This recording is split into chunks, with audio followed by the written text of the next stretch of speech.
The mission of College Mentors for Kids is to connect college students with the most to give to kids who need it most. We accomplish our mission by pairing 1st through 8th graders in one-on-one mentoring relationships with college student volunteers.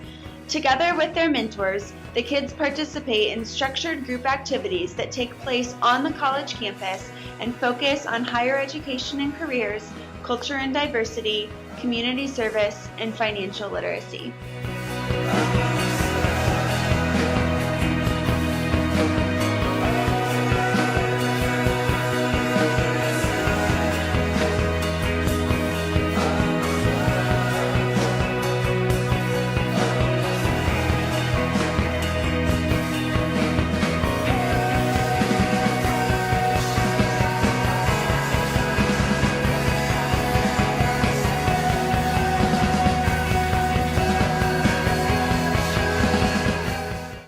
It's important to understand that today we currently serve 1,500 matches and have 200 student leaders.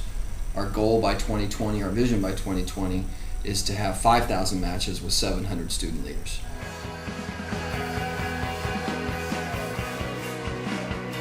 Our first risk was that we were going to alienate, we were almost guaranteed to alienate some existing members of the board as we defined more about what our growth pattern was going to be, how we reeled some of these decisions that weren't going to be strategic focuses in the future that we were doing at that point in time. That was risk number one. Risk number two is we came and more clearly defined our strategy, what our growth plans were going to be, how we were going to go after making the biggest impact the College Mentors could make. The second risk was alienating the existing staff. Talented group of people who were doing multiple things, but some of their roles were going to change. And change is always a scary word when you inject into an organization. So those two risks were probably the biggest in the beginning, and that was really before we even done anything, before we started to execute. The third risk was around, failure.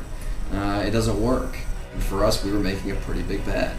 And the bet was more around the concept of saying, what if we didn't change? So for us, it was more about we have to change, because if not, we understand what the end result's going to look like. Three major areas: fundraising. How we were currently fundraising at that time is becoming overhauled. Where we get those dollars from, how we look at it, and all the processes that go along with that.